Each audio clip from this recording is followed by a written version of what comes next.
नमस्कार, आप देख रहे हैं हल्ला बोल। आपके साथ मैं हूं अंजना ओम कश्यप। क्या देशभक्ति का फैसला सड़क पर संग्राम से होगा? पहला सवाल आज हम हल्ला बोल में यही उठा रहे हैं। कौन से हैं वो 5 सवाल जिन पर आज हम करेंगे चर्चा, क्योंकि पटियाला हाउस कोर्ट में पिटाई से लेकर तमाम ऐसे मामले जो जेएनयू से आग निकली थी वो अब संग्राम बनकर बढ़ती चली जा रही है। क्या अब सड़कों पर फैसला होगा? कन्हैया की पिटाई करके वकीलों ने देशभक्ति साबित की है क्या? सवाल नंबर 3, देशभक्ति के जोश में सुप्रीम कोर्ट का सम्मान भी क्या वकील भूल गए हैं? कानून का मजाक बनाने वाले वकीलों का लाइसेंस क्या रद्द होना चाहिए? देशभक्ति बनाम देशद्रोह के टकराव को कैसे रोकेंगे आखिर सियासी दल? इन्हीं तमाम मुद्दों पर होगी चर्चा और सवाल यही हम उठाएंगे। लेकिन इस बीच जो मेहमान है हमारे साथ, आपका परिचय उनसे कराना मैं इसलिए चाहती हूं क्योंकि राजीव यादव जी हमारे साथ मौजूद है, वही वकील जो वंदे मातरम के नारे लगा रहे थे। क्या मकसद था इनका? क्यों ये सब कुछ कर रहे थे? और क्या आज सुप्रीम कोर्ट में जो कुछ हुआ है उस पर देश को सवाल पूछने का हक है? और क्या अब सड़कों पर ये सब कुछ फैसला होगा? तमाम राजनीतिक पार्टियों के तो लोग जुड़ेंगे ही, रमेश भिदुड़ी जी बीजेपी से लेकर रीटा बहुगुणा जोशी जी, तमाम लोग हमारे साथ होंगे। लेकिन ये देखिए केटीएस तुलसी साहब हमारे साथ जुड़ गए हैं। लेकिन उससे पहले ये रिपोर्ट।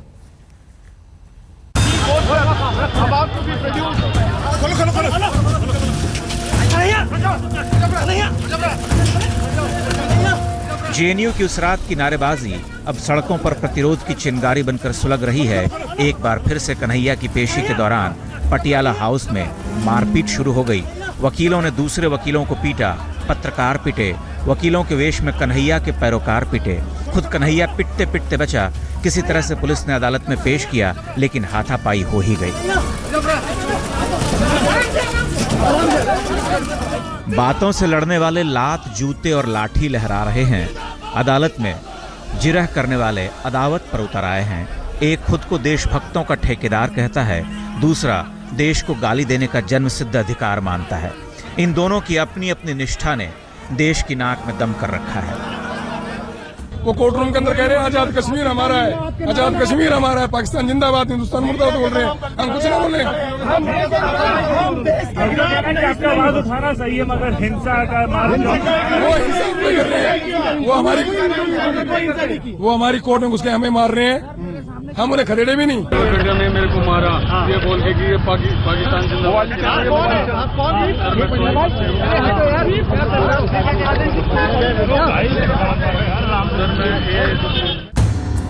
इस बीच कन्हैया पर लगे आरोप और उसकी बेगुनाही साबित करने वालों में बहस छिड़ गई है।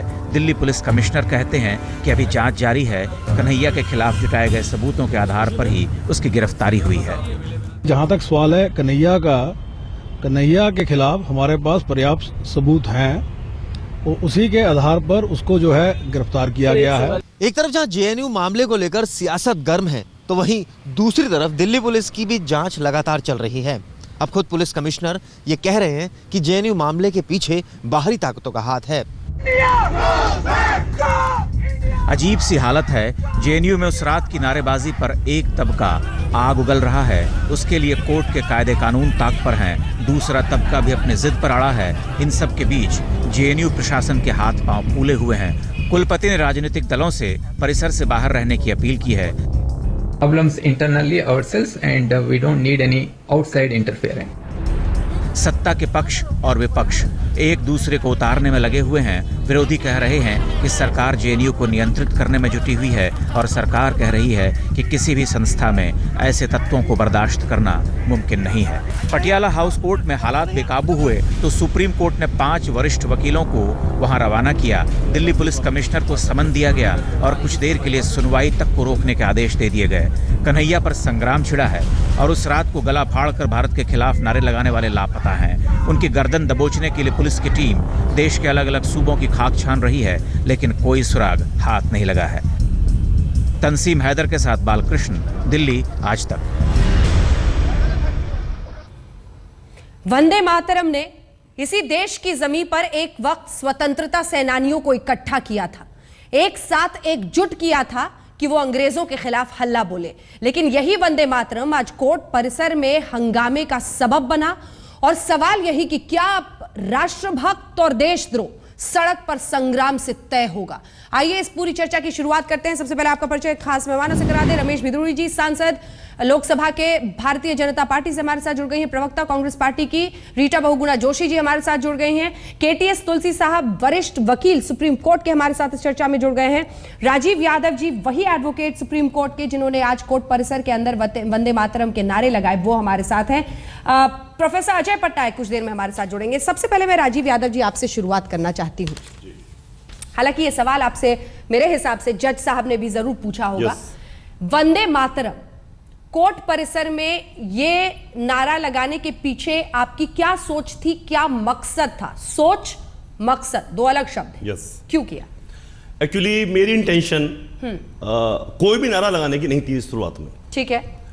हम जैसे प्रतिदिन हम सुप्रीम कोर्ट के केसेस की प्रोसीडिंग्स को रीड करते हैं, हाँ। ऐसे ही आज रीड कर रहे थे। लेकिन मैंने देखा कि सीनियर एडवोकेट्स का समूह KTS Tulsi, Prashant Bhushan, Indira Jaising and Dhavan and 8-10 advocates का समूह, हाँ। वो प्रयास कर रहा है सुप्रीम कोर्ट के जजेस के ऊपर कि आप जो जेएनयू प्रकरण में बाकी अपराधी हैं, हाँ। उनको स्टे कर दीजिए अरेस्टिंग का। अच्छा। बाकी वीडियोज को मंगाइए जेएनयू से, हाँ। और तब तक के लिए अरेस्टिंग का स्टे कर दीजिए। अच्छा। हम लोग वहां मौजूद थे। हाँ। केटीएस तुलसी साहब, मैं चाहती हूं आप इस पर रिस्पॉन्ड करें, क्योंकि इनका कहना है कि आप लोग जो कर रहे थे उसकी प्रतिक्रिया में इन्होंने वंदे मातरम वहां पर नारे लगाए।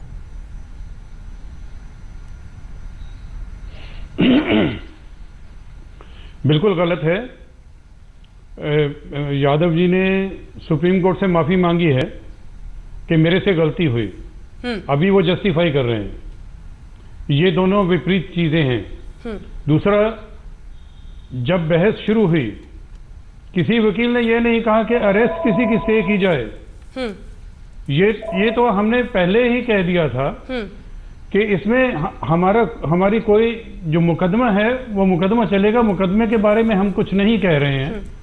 हम सिर्फ जो जर्नलिस्ट हैं उनकी सेफ्टी के लिए, जो मुलजिम के वकील हैं उनकी सेफ्टी के लिए, हाँ। और मुलजिम की सेफ्टी के लिए, हाँ। अदालत में आए हैं। हाँ। और जितनी भी डायरेक्शन है सुप्रीम कोर्ट के ऑर्डर आप देखेंगे, 5 पेज का ऑर्डर है, 11:30 बजे सबको दे दिया गया। उस ऑर्डर में सिर्फ सेफ्टी के बारे में ही जिक्र है। ठीक है, ठीक है। और यादव जी आपकी बात पे कुछ कहना चाह रहे हैं? राजीव यादव क्या नाम है? अजीत राजीव यादव आपकी बात पे कुछ कह रहे हैं? हाँ। प्रशांत भूषण साहब ने बार बार कहा है कि अरेस्टिंग को स्टे कर दिया जाए और वीडियोज को बुलाया, तब कॉल किया जाए जेएनयू से। ये झूठ बोल रहे हैं। नहीं, लेकिन आपने भी तो कोर्ट में माफी मांगी थी ना? बाद में मैंने माफी मांगी ना। मुझे ऐसा बिहेव नहीं करना चाहिए था जजेस के सामने। हाँ, जजेस के सामने। लेकिन बाहर आकर फिर आप कुछ और बोलेंगे अब? मतलब वो नारा लगाना चाहिए था, नहीं लगाना चाहिए था वहां पे? नहीं, वो मेरा उद्देश्य कोई प्री प्लान नहीं था। हाँ। वो भावनाओं में बहने के बंदे बात। प्रशांत भूषण की जो आप बात बोल रहे हैं, सीधा पूछे तुलसी साहब से। तुलसी साहब बोलिए, वो सुन रहे हैं आपको। तुलसी साहब, हाँ। प्रशांत भूषण साहब ने जेएनयू के वीडियोज को मंगाने के बाद हाँ, मैं सुन रहा हूं। वीडियोज को मंगाने के बाद तक अरेस्टिंग स्टे के लिए नहीं कहा है जो बचे हुए एक्यूज्ड हैं जेएनयू प्रकरण में। कन्हैया के बाद जो बचे हुए एक्यूज्ड हैं, बिल्कुल नहीं, बिल्कुल नहीं कहा। आप मीडिया कर्मियों से कंफर्म कर सकते हैं, कोर्ट के अंदर जो मीडिया कर्मी है प्रेजेंट है, आप उनसे कंफर्म कर सकते हैं। आप झूठ बोल रहे हैं तुलसी साहब। आप मीडिया कर्मी वहां मौजूद हैं, मेरे अलावा अन्य मीडिया कर्मी मौजूद है, आप उनसे कंफर्म कर सकते हैं। मैं जवाब दे सकता हूं? ठीक है, अब इसका जवाब दें आप तुलसी साहब। ठीक है, जवाब दे लें, वो जवाब दे लें, उसके बाद आगे बढ़ते हैं।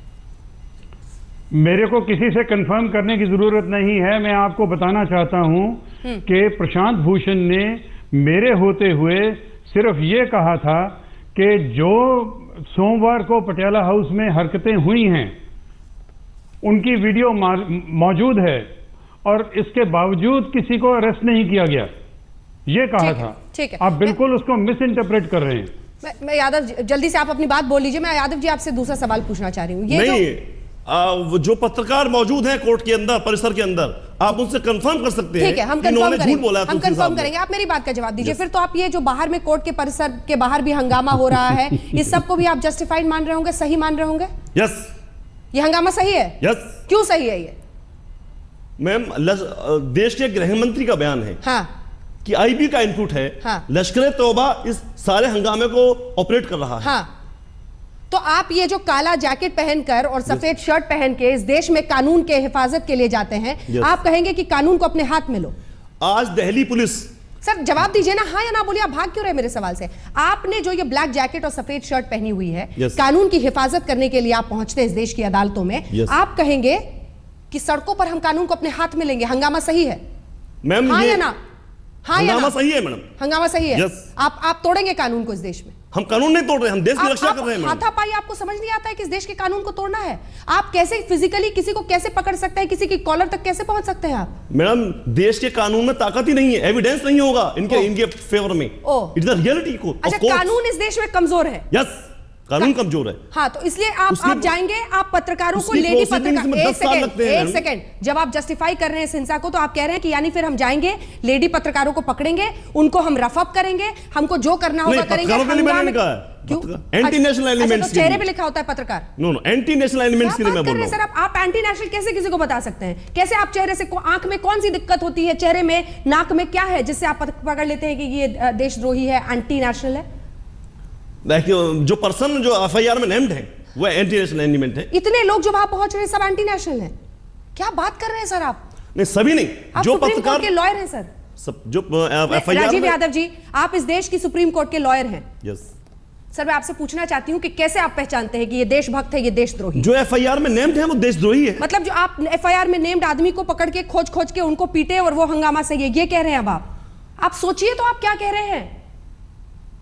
आप उलझ गए हैं, आपके पास अब कुछ नहीं है कहने को। आप लोग ये हंगामा कर रहे हैं सड़कों पर, आपको पता नहीं है कि आप देश के कानून को अपने हाथ में ले रहे हैं, और उसके बाद टेलीविजन स्टूडियो में बैठ के कह रहे हैं कि ये हंगामा सही है, पूरा देश सुन रहा है, लेकिन आप क्यों नहीं सुन पा रहे हैं इसको? रमेश भिदुड़ी जी जवाब दीजिए। नहीं, आप वाक कटुता के अंदर थोड़ी निपुण हैं, वो एडवोकेट हैं, उन्होंने कोई मारपीट की भाषा नहीं की। मैं राजीव जी को सपोर्ट नहीं कर रहा हूं, लेकिन राजीव जी ने अगर वंदे मातरम बोला है तो उस प्रकार की परिस्थितियों का वो जवाब दे रहे हैं। रमेश जी पूरे विनम्रता के साथ सर, निपुणता का सर्टिफिकेट मुझे आपसे नहीं चाहिए। मैं तो बहुत सीधे और मौलिक सवाल, ये सुप्रीम कोर्ट के लॉयर हैं साहब, इनसे बहुत सीधे और स्वच्छ सवाल पूछ रही थी सर। एक सेकंड, नहीं, मैं तो उनसे सवाल पूछ रही हूँ सर। वो साफ कह रहे हैं कि हंगामा सही है, मत डिफेंड कीजिए। कोर्ट के अंदर कह रहे हैं हंगामा सही है, मत डिफेंड कीजिए इसको। रमेश भिदुड़ी जी, लोगों ने आपको वोट देकर देश की संसद में पहुंचाया है। मैं उनको हंगामे की बात नहीं बता रहा हूं, मैं उनके वर्जन की बात में कह रहा हूं कि उन्होंने जो अपनी बात रखी है उस प्रकार की, जो मेरा तो परिचय भी नहीं है उनसे, पर उनकी बातों से निकल के आ रहा है कि उस टाइम की जो हालात थे उसके अनुसार अगर उन्होंने वंदे मातरम बोला है कोर्ट के अंदर, संविधान की मंदिर में, तो उन्होंने उसके लिए सॉरी फील की है, वो कह रहे हैं इस बात को लेकर। लेकिन आप ये कहिए ना इस बात को लेकर, जवाहरलाल नेहरू विश्वविद्यालय के अंदर जो लीडिंग यूनिवर्सिटी है उसमें को भारत के टुकड़े करने की बात करेगा, और सो कॉल्ड प्रशांत भूषण जी जैसे, तुलसी जी जैसे लोग जो अफजल गुरु की फांसी को रुकवाने के लिए 1 बजे पहुंचे थे, ये लोग शेल्टर देते हैं ऐसे लोगों को जो देशद्रोही बात करने की बात करते हैं। 100 करोड़ की जनता को ये लोग भड़काने की कोशिश करते हैं छोटी मीडिया में अपनी पॉपुलैरिटी गेन करने के लिए। ये इंदिरा टाइप की जो एडवोकेट्स हैं, ये प्रशांत भूषण जैसे, और आम आदमी पार्टी में रह के प्रशांत भूषण जी, तुलसी जी ने क्या कहा है और उनके लीडर ने इनको क्या जवाब दिया है, इनको इस बात की चिंता करनी चाहिए। सबसे पहले देश के ठेकेदार भक्त तो ये बनते हैं। उसकी चिंता और इस ठेकेदारी पर मैं उनसे सवाल भी करूंगी, लेकिन मेरे एक सवाल का जवाब दे दीजिए। हम तो आपकी तरफ देख रहे हैं रमेश भिदुड़ी जी, आप सत्ता में हैं, दिल्ली में 7 के 7 सांसद बीजेपी के चुने गए हैं, हम तो आपकी तरफ देख रहे हैं। आपके विधायक ओपी शर्मा जैसे लोग भी क्या कानून में बिल्कुल विश्वास भूल चुके हैं, भरोसा उनका उठ चुका है, तभी हाथापाई कर रहे हैं सड़कों पर, आपके कार्यकर्ता हाथापाई कर रहे हैं कोर्ट के बाहर। आप बताइए, आपके विधायक ओपी शर्मा ने, अंजना जी, अंजना जी, हाँ रमेश, अंजना जी, इस देश का दुर्भाग्य है, जो राष्ट्रवादी की बात करेगा उसको आरएसएस का बताया जाएगा, जो राष्ट्रभक्ति की बात करेगा उसको बीजेपी का बताया जाएगा। आप कैसे कह सकते हैं वो पटियाला उसमें सब आरएसएस के बीजेपी के कार्यकर्ता हैं? आप ये कैसे कह सकते हैं? किसी के मुंह पे लिखा हुआ है क्या? अब इस देश में जो राष्ट्रभक्ति की बात करेगा उसको आरएसएस का बताया जाएगा। रीटा जी, इसका जल्दी से छोटा सा जवाब, जिसके बाद मुझे ब्रेक पर जाना है। रीटा जी का रिस्पॉन्स पर जल्दी से, जिसके बाद ब्रेक पर जाएंगे। रीटा जी, देखिए, बड़े अफसोस की बात है जो मैंने अभी ये वकील साहब को बोलते हुए सुना। आप खुद सोचिए इस समय क्या परिस्थितियां हैं, 2 अदालतों में जज परेशान हैं, और पूरे जो न्याय के मंदिर हैं उनको एक तरह से बिल्कुल एक रणभेरी बना दिया गया है, उसको एक रण का मैदान बना दिया गया है। और मैंने आज अखबारों में पढ़ा कि पत्रकारों को निकलना पड़ा जुलूस में कि हम कलम पर पाबंदी नहीं सहेंगे।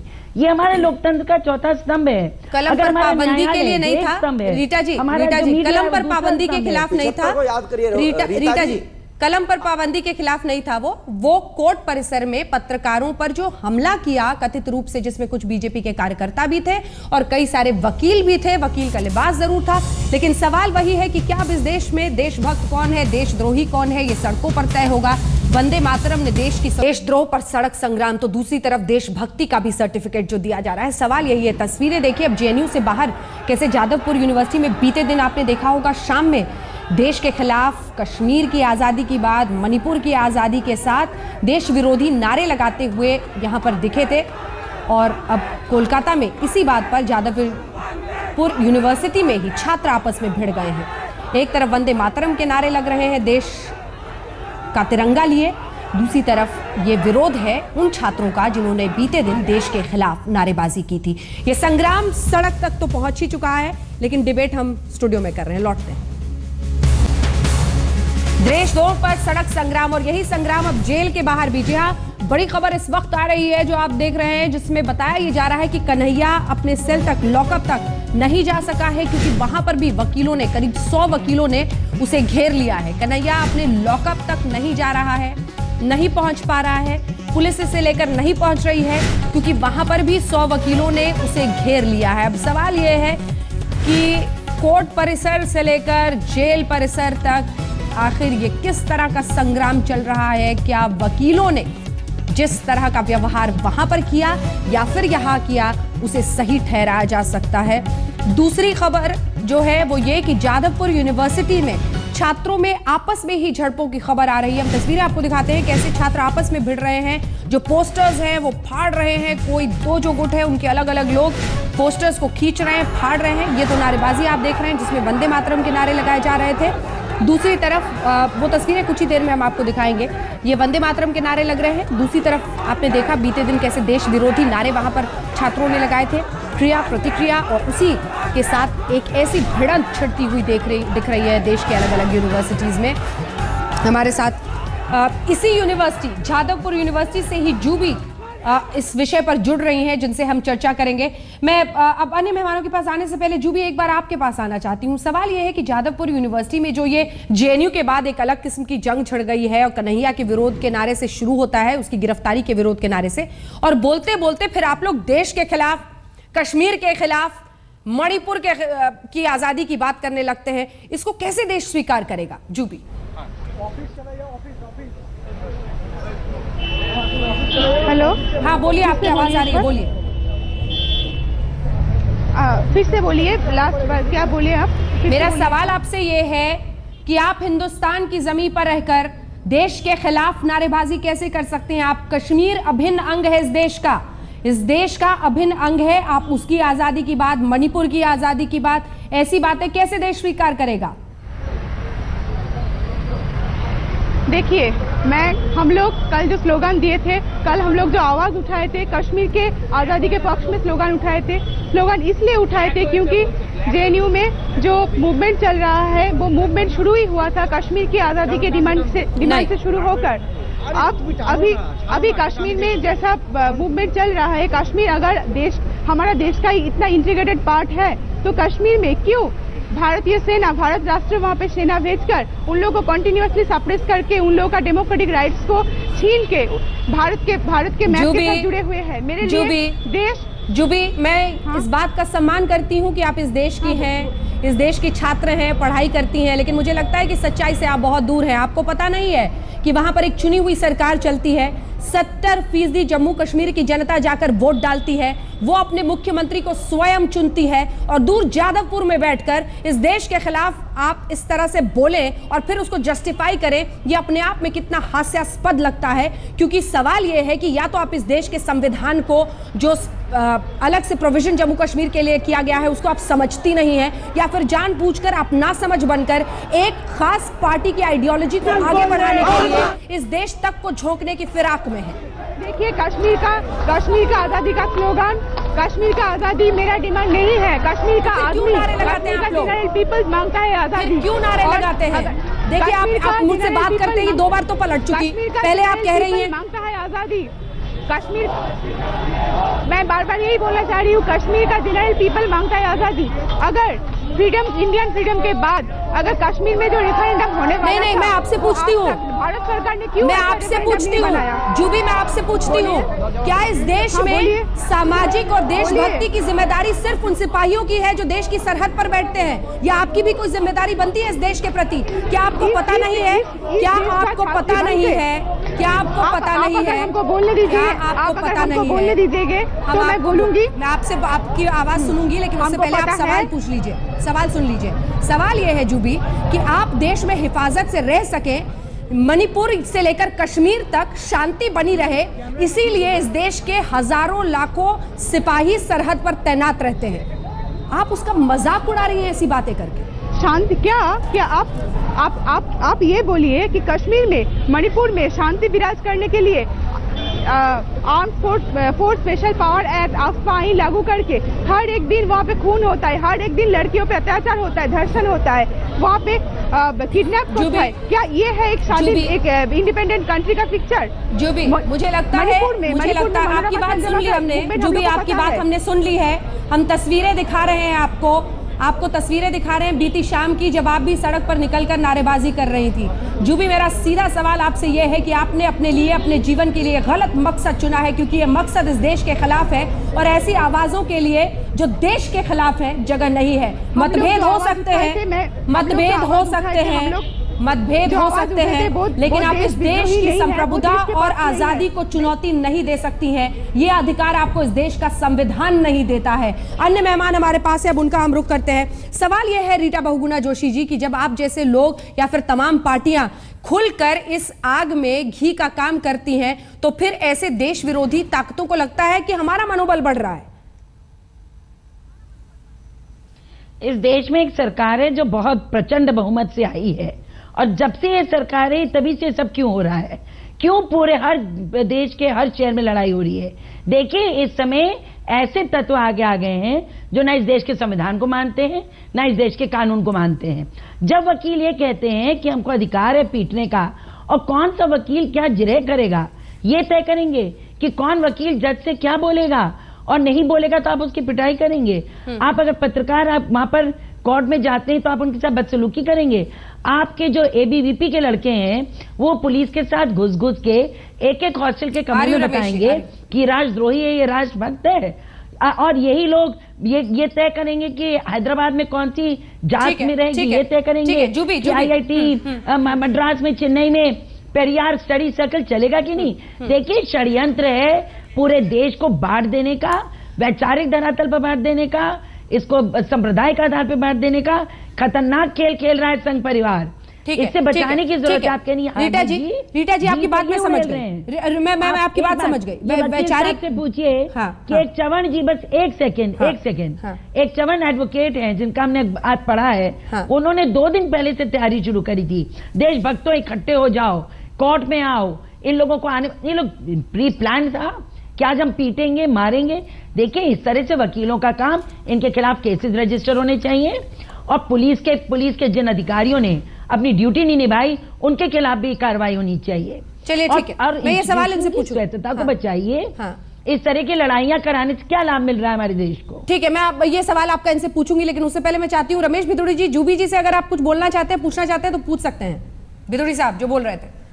मैं जूबी जी से पूछना चाहता था कि ये कभी कश्मीर गई है? कभी इन्होंने देखा कश्मीर के अंदर क्या अत्याचार महिलाओं पे हो रहा है? इनको जानकारी नहीं? कभी कश्मीर एक चुनी हुई सरकार बैठी है, वहां एक शासन है, प्रशासन है, मुख्यमंत्री है, ये गई है कभी? इन लोगों को माइंड वॉश करके, फ्रेश करके बच्चों को। और ये कांग्रेस के नेता रीता बहुगुणा अभी भाषण दे रही थी बैठे बैठे। मैं रीता बहुगुणा से पूछना चाहता हूं, अगर देशभक्ति की बात करेंगे तो आरएसएस के लोग हो गए, अगर इस देश की संस्कृति की बात करेंगे तो ये कहेंगे हम ठेकेदार हो गए, और देश की संस्कृति की बात नहीं करेंगे, इस देश के बाकी लोग करेंगे तो बीजेपी के हो गए। तो इनको चिंता करनी चाहिए रीता बहुगुणा जी पर। मैं पूछना चाहता हूं, राहुल गांधी जाकर जेएनयू में क्या लेने गए थे? राहुल गांधी जाकर कहते हैं कि निर्दोष लोगों को गिरफ्तार किया जा रहा है। देश के टुकड़े करने के नारे लगाने वाले लोग, उनको कांग्रेस सपोर्ट करेगी, डी राजा सपोर्ट करेगा, सीताराम येचुरी सपोर्ट करेगा। तुम लोग इस देश को लूटते रहे 60 साल तक, तुम इस देश को लूटते रहे, तुम्हें पची नहीं रहा। इस देश में भ्रष्टाचार का आतंक बोलते तुम लोगों ने। तुम्हें पची नहीं देश का शासन, तुम्हें पची नहीं रहा तुम्हें शासन। संघ बीच में कहां से आ गया? संघ के लोगों ने नारे लगाए थे क्या? संघ बीच में कहां से आ गया? संघ ने नारे लगाए थे क्या? संघ बीच में कहां से आ गया? संघ बीच में कहां से आ गया? तुम्हें फोबिया हो गया संघ का? आदत है चिल्लाने। संघ बीच में कहां से आ गया? ज्यादा हम भी संघ बीच में कहां से आ गया पहले बताइए मुझे आप। संघ बीच में कहां से आ गए बताइए पहले आप। आपकी तो जीवन बीत गया। इस देश के और आने वाले नौजवानों के भविष्य के साथ में क्यों खिलवाड़ करना चाहते हो? तुम्हारी तो जिंदगी बीत गई। इस देश के नौजवानों को क्यों गुमराह कर रहे हो? आप तो पिछलग्गू थे। वंदे मातरम इस देश का, वंदे मातरम इस देश की पहचान है। वंदे मातरम इस देश की तहजीब है। अगर वंदे मातरम आप लोग देश को बर्बाद करने में लगे हैं। आप देश को बर्बाद करने में लगे हैं। तभी तो लोगों ने आप नहीं चाहते कि देश मौलिक विषयों पे बात जमीन में दबा दिया तुम लोगों को। तुम 400 से 40 रह गए, 400 से 40 रह गए, चिंता करो। काला धन पे बात करें, 40 रह गए, आप नहीं चिंता करो। चाहते ये दलाली बंद करो, दामों पे बात करें, ये दलाली बंद करो, वोट बैंक मजदूरी की बात करें। करें, वोट बैंक की दलाली करोगे, इस देश को बर्बाद कर दोगे। छोटे बच्चों को गुमराह कर रहे हो। राहुल प्रोफेसर पटनायक हमारे साथ जुड़ रहे हैं। एक सेकंड प्रोफेसर पटनायक बहुत देर से जुड़े हैं। जल्दी से एक सवाल मैं आपसे करना चाहती हूँ प्रोफेसर साहब, क्या ये एक सेकंड आप दोनों से निवेदन है। एक सेकंड प्रोफेसर पटनायक, क्या आपको समझ में आ रहा है कि देश विरोधी नारे जो इस वक्त छात्र लगा रहे हैं, पूरी की पूरी लड़ाई ही देश के खिलाफ एक संग्राम बनकर रह गई है? ये अपने आप में कितनी निंदनीय बात है और शर्मनाक। देखिए, पहले तो जो अभी जादवपुर से कोई बोल रहे थे, हाँ। उनका जो कहना था कि जेएनयू का छात्र आंदोलन इसी से शुरू हुआ कश्मीर के ऊपर, यह गलत है। कोई एक घटना हुई थी जिसके लिए इनको हम चाहते हैं इंक्वायरी हो और इंक्वायरी में जो भी पाया जाए उनको सजा दिया जाए। और जो इतना बड़ा छात्र आंदोलन चल रहा है वो उससे कश्मीर को आजाद करने से कोई मतलब नहीं है, ना कोई नारा है।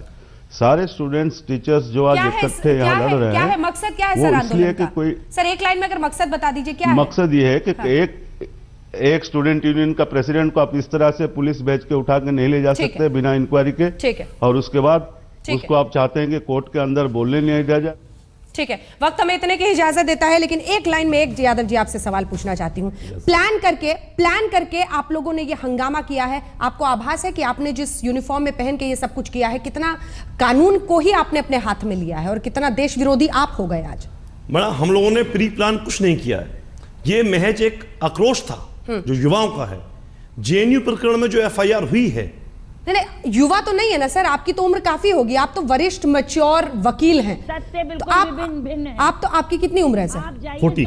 चलिए इसी के साथ इस चर्चा का अंत करना पड़ेगा। हम वक्त हमें इतने की इजाजत देता है, लेकिन सवाल यही है कि देशभक्त या देशद्रोही सड़क पर संग्राम से ये तय नहीं हो सकता है। लेकिन हाँ, इस देश में रहते हुए कमिश्नर बीएस बस्सी साहब ने सुबह में क्या कहा और शाम में सफाई में क्या कहा, सुनिए। सर्च में हम लगे हुए हैं और मुझे पूरा विश्वास है जल्दी ही वो लोग पकड़े जाएंगे। बाकी जहां तक सवाल है कन्हैया के खिलाफ हमारे पास पर्याप्त सबूत हैं और उसी के आधार पर उसको जो है गिरफ्तार किया गया है। If he applies for the bail, we have no objection if he gets the bail. So you are now giving him a clean chit? No, I am not giving a clean chit. I mean, in terms of bail. I am not going into the merits of that particular case because there we have got adequate evidence. But since he is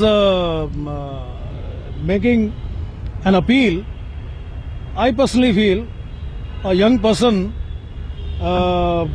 can perhaps be considered for being given a chance. सुन तो लिया ही आपने, अब देखते रहिए आज तक। JNU विवाद हर घंटे बड़ा होता जा रहा है और अब से कुछ देर पहले राहुल गांधी ने पूरे विवाद में केंद्र पर निशाना साधा है और कहा है कि हर विश्वविद्यालय में आरएसएस अपने लोगों को वीसी बना रही है और छात्रों की आवाज दबाने की कोशिश